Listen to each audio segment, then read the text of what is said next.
Hari ini, 2 September 2025, saya baru saja selesai mendampingi klien saya, Saudara Muksen, untuk di BAP di Propam Polda Metro Jaya terkait dengan laporannya atau pengaduannya terhadap oknum polisi yang menelantarkan laporannya.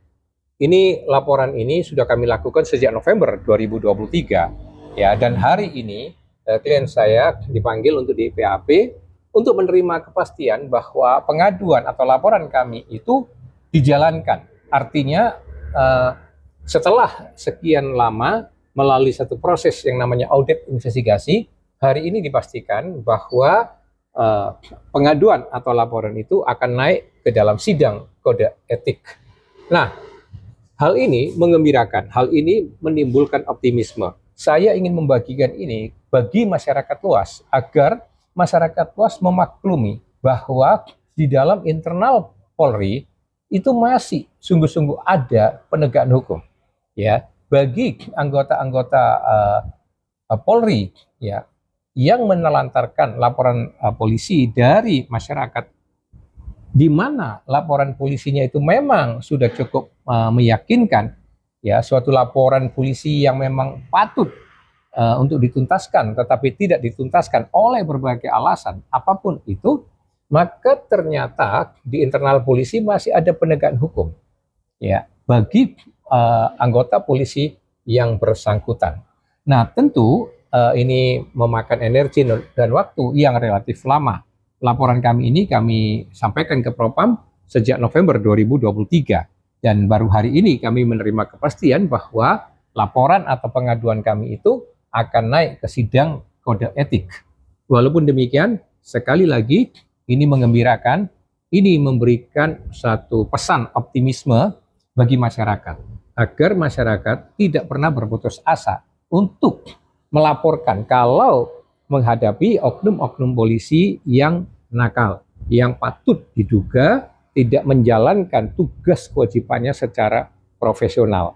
Sekali lagi, testimoni saya ini merupakan fakta, karena kami di dalam laporan atau pengaduan ini sama sekali tidak menggunakan akses orang berpangkat, ya, jenderal polisi misalnya, atau memakai uang, ya, gratifikasi, sogokan, suap dan sebagainya. No, semuanya tidak kami lakukan, tapi kami lakukan dengan cara yang murni, ya. Pengaduan atau laporan ke Ditpropam Metro Jaya ini murni, dan ternyata ditindaklanjuti dengan serius, ya. Bahkan tadi saya mendapatkan penegasan dari Kasih Propamnya sendiri bahwa pengaduan atau laporan kami itu pasti dituntaskan, tidak akan mangkrak. Nah, ini sekali lagi mengembirakan, terutama bagi masyarakat luas.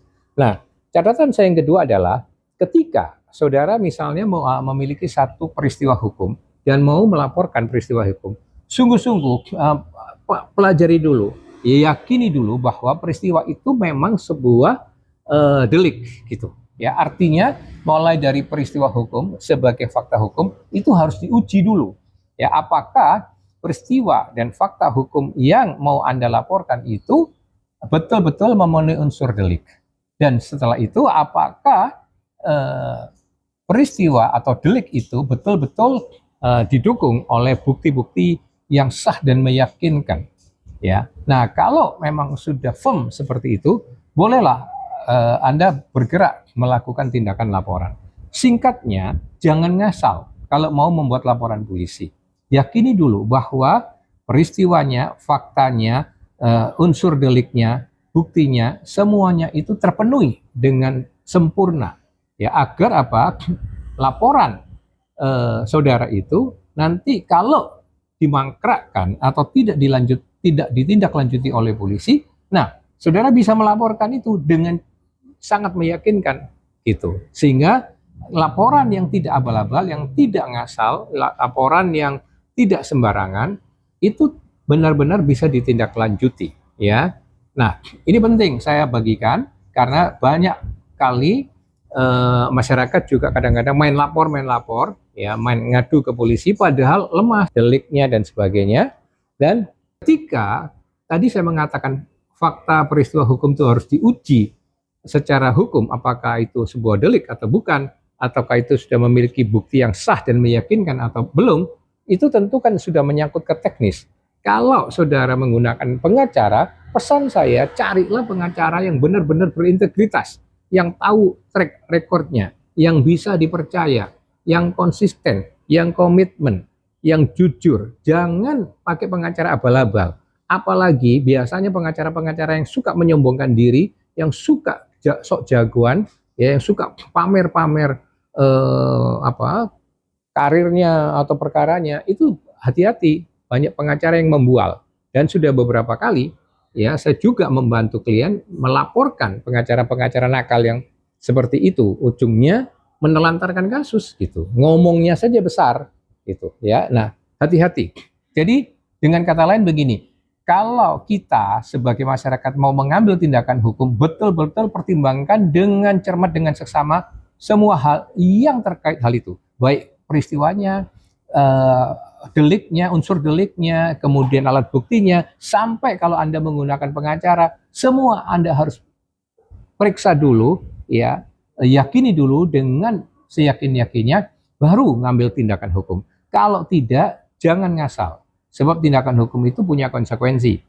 Jangan sampai nanti kalau misalnya Anda main lapor, ngasal lapor, Anda juga bisa dilaporkan kembali, ya, karena itu seringkali juga menghancurkan nama baik orang, membunuh karakter orang, ya, memfitnah orang dan sebagainya. Jadi hati-hati. Maka pesan saya, kalau kita bertindak secara hukum, bertindaklah dari awal itu sudah betul-betul firm, yakin betul bahwa itu memang sebuah delik.